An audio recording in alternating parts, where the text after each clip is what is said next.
Good morning, good afternoon, good evening, wherever you are, and thank you once again for stopping by. It's been a little longer than normal for me to get around to doing a YouTube video. As some of you know who are members or subscribers at Retirement Wave, I sent out a newsletter some days ago, and I hadn't done that for about a year and a half. I had a real problem with the original newsletter service that it just really messed things up. It got very aggravating. They were incapable of getting things straightened out, and I just walked away. I said, no more. I was paying them way too much money, and this was ridiculous. So I stopped sending the newsletter, and just got frustrated with the whole experience.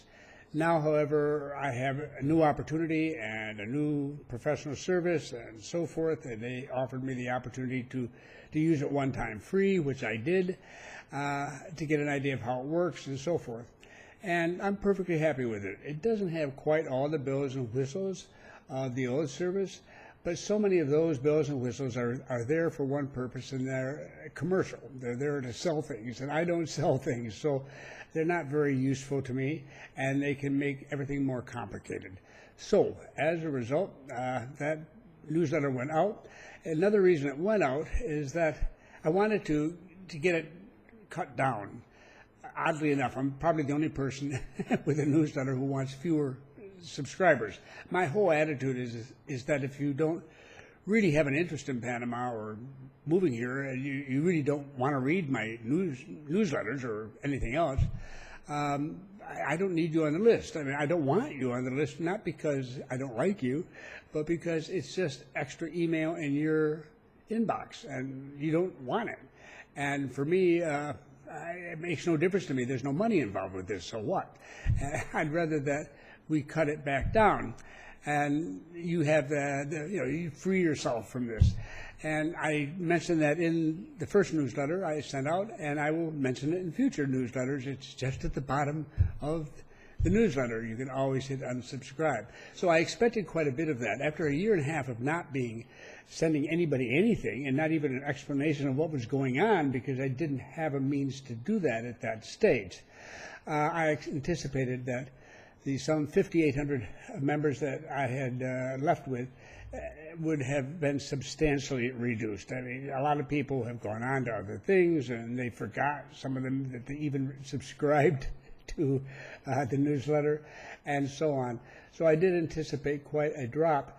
I did not get that, and so now I have about 5,600 members, which is plenty. And I also told them in the course of this letter, really the basic purpose is to tell them that a new report from Panama is coming out. Now, that's something I wrote, sometimes twice, sometimes 3 times a year. They'll take a lot of work and effort on my part. They tend to run 12 to 15 pages long. They have charts and graphs, which make up a lot of the space used in the document. Don't be too frightened. And they go through a lot of the details about Panama's economy, about what's happening here, what's happening in the real estate markets, and so forth. But as I say, they're a terrific amount of work. And I wanted to get one out, though. It's been such a long time. And I've just let them know. Now, if you're interested in getting it too, all you need to do is go to retirementwave.com on any page and just sign up. You can definitely unsubscribe anytime your heart desires.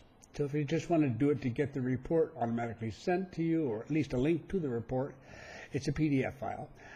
Just go there and sign up. I'll put the address down too. I'll put it down to the send you to the About page, which tells you a little more about me if you haven't been introduced yet. So, in any event, that's happened, and I got quite a little wave of emails coming in from folks after that, and I have been dealing with those every day since then, which has been wonderful, but far more active than I had anticipated it would be. So I thank you.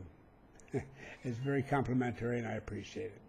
Now, we have elections coming up. They're on Sunday. This is, what is this? Oh my gosh, May 2nd of 2019 and May 5th. Elections are held, as I've mentioned before, for every single elective office in the country, from the lowest to the highest to the presidency. Presidents cannot run for re-election for at least 10 years following their term. So there's always a new president to take office on July 1st. That will happen. The election campaign has been really very fascinating. This is different than any of the ones before.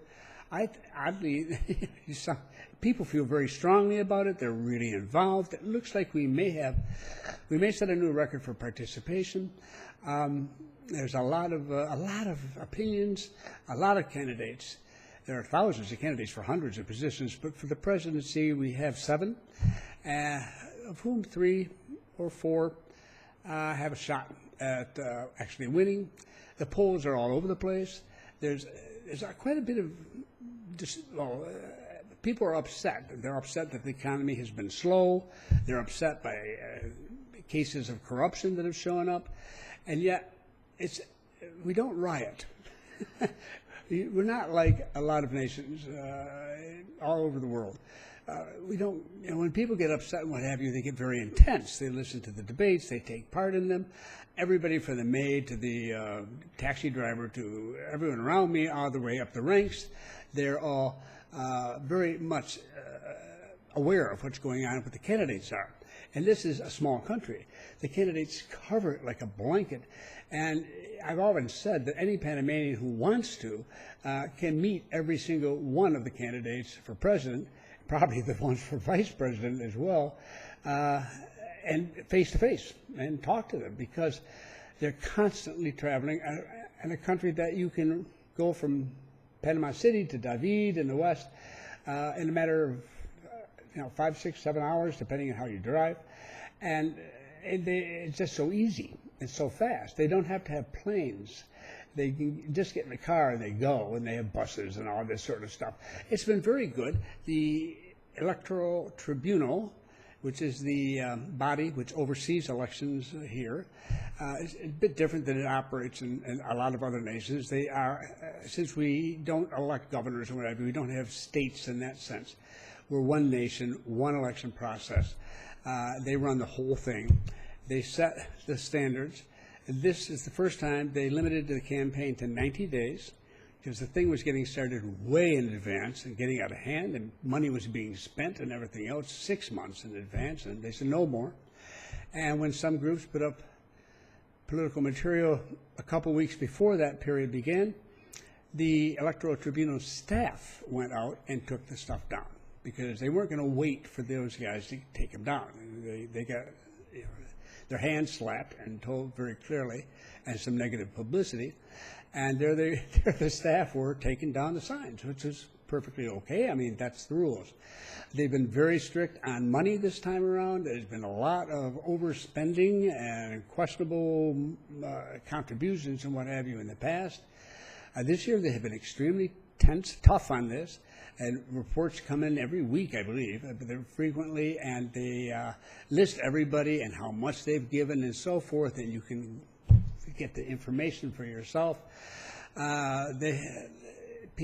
Delegates, or I should say deputies in the National Assembly here, some of them have been accused of questionable practices. Well, the government agency that has found these practices has published the list of all of them, and they're from every party, and what happened and everything. So, I mean, it's all been right out there. And yet people really, they're very intelligent. I'm always impressed. They're level-headed. They're very strong feelings. They share with each other. But this is a small country. It's a city-state, basically, and people get along with each other. And the family system is very powerful, and it spreads all across, and, you can be related to a lot of different people. It's very impressive to see how, under this system, particularly as it's been set up by the Electoral Tribunal this year, how well that's worked and how accepting people are. And the tribunal itself actually hired that I consider to be the best polling firm in the country. It's not polling on the election races, but their polls are all over the place. because they were hired by the tribunal. And they had been polling Panamanians all through the election on their reactions to how the elections are being run, whether people think this is the right way, and so on and what have you. Very bright idea, and we'll hear about it all when the election's over. We don't know who's going to win. As I've said before, I'm not losing a single moment's sleep about this. The candidates most likely to have a chance of doing that, of actually serving, they're very different people, but none of them are going to keep me up at night at all. No, I think what has been the true in the past is continuing to be true. I said it in 2016 in my article I wrote for Barron's on Panama at that stage, that one of the things I liked about the government here is that the president's often very different ways of acting, very different attitudes toward a number of things, and sometimes really, really actively dislike each other, and yet they don't drop the ball. Now, the current president's been accused, definitely, of being much too slow in carrying that ball. All right, but he didn't drop it, really. He was slow. Okay, I won't even get any further than that because that's politics. But fundamentally, it wasn't because of antagonism on his part toward what earlier people had done. He just had a lot of the contracts rewritten and rebid and everything else, and in some respects, I'm sure, improved, but it slowed everything down, and that's had an impact on the economy. So that's caused, whoever gets elected has got in the head that we're going to move forward and we're not going to be moving slowly. We're going to get back to a pace that more in line with what we are capable of doing. So I think it's fine. It's great. I'll be congratulating whoever wins probably the next video that you see from here, and we'll go on with it from that and see where the world takes us. Other things, I'm looking at a list here. It's the rainy season. This year's rainy season, people panic. Some people overseas, they think rainy season, visions of hurricanes and all sorts of things like that. No, that's not the case. It does rain, definitely, and it can be quite heavy in some days, and other days it can be 15 minutes, whatever. But this year we have a very strong El Nino. It's a weather pattern that affects the whole northern Pacific and Asia and North America. It's very powerful. And for us, it means a much lower amount of rain than normal. The La Nina, which is its opposite, which passed through a few years ago, that means a lot more water than we would normally get, a lot more rain. So this is perfectly common. It's been going on forever, and we're used to it. But the impact for you is you come here, you're going to have very good weather, unfortunately, better than we'd like. Not interrupted very much by rain. We want the rain, and we've had a little of it here recently, but we need more. But even if it's raining, even if we got back to a standard season, and with El Nino and La Nina, you never know, they can change their minds or seem to. Even if that's the case, it's not hard to get around to see things and do things, even in a heavy, rainy season. But this year, it looks like it's going to be very easy to, unfortunately, but we'll get through it. And it's happened before, and people know what to do, and we cut back in consumption, and they do all sorts of things, from turning off, having the big neon signs at night have to be turned off when we get to that point, because so much of our electricity is provided by hydroelectric plants, and this is a drain, and the water is lower than, so on and what have you, so they cut back. There's a number of things that are done, and it just happens. So, but for you, it's cool. I mean, you get to come down and not have to always carry a little umbrella. Why not? I don't even own one. You get used to it, and it's really not that horrible. It's certainly not this year. Oh, and hurricanes. People keep being confused. They just don't see how it's possible that Panama doesn't get hurricanes. And some of the people here occasionally say they have, but actually all they've ever gotten is the edge of a hurricane that's further north, that's typically maybe headed to Costa Rica, or more likely to be Nicaragua, Honduras, and what have you. And they're huge outfits, I think. And so some of their rain and some of their wind can hit us. But obviously when people say they were hit by Hurricane Nate, for example, I just have to laugh because they obviously have never been in a real hurricane. So we don't have them. And I went out and I found a map, the National Hurricane Center, one of the many maps that they put out over the years, which shows the pathways of hurricanes in the North Atlantic. And I'll stick it up here, you can take a look at it now, and you'll see that from the arrow is pointing at Panama. You will note that the pathways for these run north of us. They come in from Africa. Many start there. Some start in the middle of the Atlantic. Some start over here, closer to the Caribbean and the islands. They can start wherever their hearts desire. Some of them start right in the middle of things. But they pass above us. They don't hit us. They just don't. They can't. They don't go south. They come in from the east. They go west. But typically, they go 95% of the time, they go northwest or north. And we end up, well, we just don't get hit by them. But this helps make it a little more visual. You get an understanding. Part of the problem is that people don't realize that Panama is quite a bit further south. And we're also in east-west countries, so we're at the bottom of the bowl, so to speak, not on the side or at the top where the hurricanes hit, the bowl being the Caribbean. All right. A number of other things are happening. Some of you will be coming in to Tocumen. Tocumen being the international airport, the new second terminal is not finished, but they've opened a portion of it, and thank God for that. The current airport was built for 12 million passengers. It receives 16 million. It's definitely packed, and with the second terminal, when it's finally completely in operation, few months from now, probably in the fall, it would be opened in stages. But when it's finished, we'll be able to handle 25 million. It doesn't surprise me that this is happening, and we already had the plans for a third terminal, but we'll hold on. We'll see what actually develops. However, now we'll be able to get some of the really, really big wide-body planes, the ones that do the trans-Pacific flights, for example, the 14, 15, 16, 17-hour flights. It's more logical for them now. It's easier. You don't have to get off and have buses take everybody in. It wouldn't have worked. We just didn't have the facility to handle those big planes. Now we will.